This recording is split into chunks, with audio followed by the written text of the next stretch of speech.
And the first item is about Canada. Well, about a Canadian. So we can kind of keep it in Skeets' wheelhouse here. Andrew Nembhard, Pacers guard, signed a 3-year, $59 million extension with Indiana.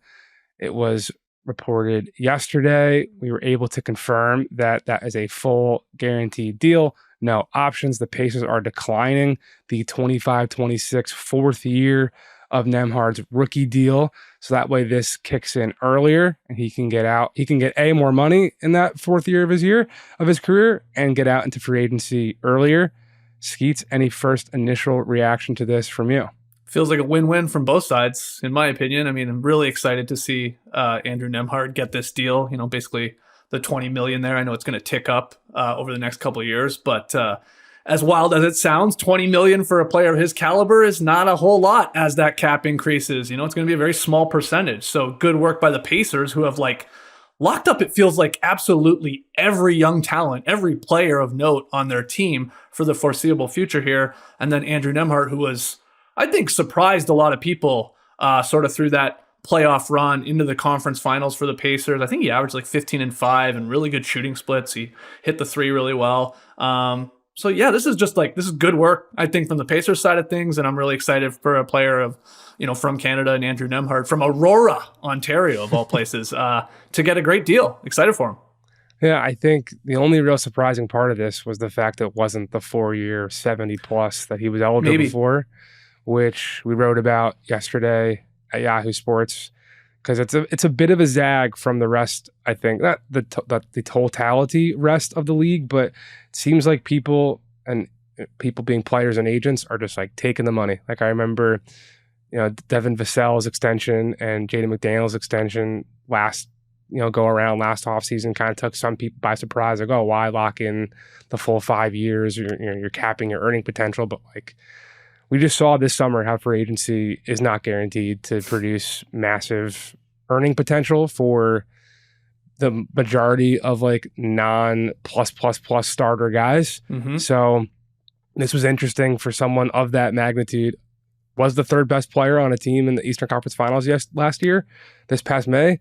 But to kind of bet on yourself and get out there when you're seeing Emmanuel Quickly is he's a year ahead in terms of the cycle of all this stuff, but a similar secondary guard who could be in a new situation, the point guard of the future. Nembhard's still just 24. Quickly signing for 35 a year is a much different ballpark than this. So maybe he's seeing some potential opportunity moving down the line. Number 2 on our 5 out today, another point guard, a much older point guard, Reggie Jackson. Bought out by the Hornets, which was definitely expected after Denver sent 3 second-round picks to Charlotte on draft night to offload Jackson's $5.2 million salary.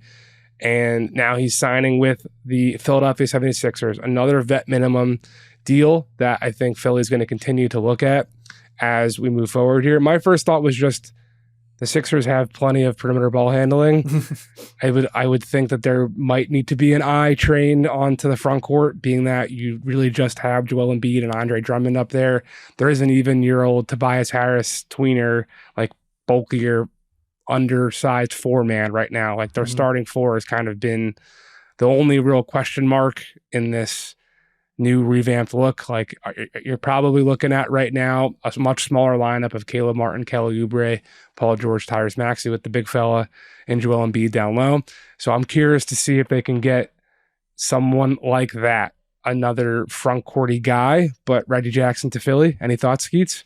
Yeah, I mean, they've got a lot of guards now. I guess they're probably happy that Tyrese Maxey looks like a damn linebacker now, filling out that polo shirt the other day. So maybe he's getting bigger and bulking up. But yeah, you're bringing back Lowry. Now you got Reggie Jackson. I incorrectly the other day on No Dunk still thought Campaign was with Philadelphia, but he's now on the Knicks. He defected to New York after the greatest first-round playoff series of all time. That's right. So he is gone. I was like, when they did this Reggie Jackson news, that news broke during a live podcast with me and Trey, and I'm like, what? How many guards, small guards do they need? But yeah, Campaign gone. So there might be a small opportunity here for Reggie Jackson.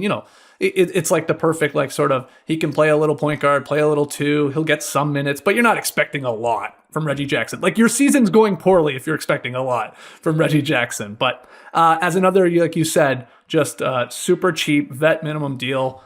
Yeah, that's what the Sixers got to do. That's what they've done. They've had an incredible offseason, like really incredible work from Daryl Morey. And now, there are expectations, of course, to go to a conference finals, to go to a finals, to maybe win the whole thing. But good work, like, for all summer long in getting, like, your superstar and Paul George, and then, your Drummonds, your Gordons, your Martins, like you said, and so on. And then bringing some of these guys back, like Lowry and Oubre, and now Reggie Jackson as a new guy. So good work from Philadelphia for sure. Now we just got to see it on the court.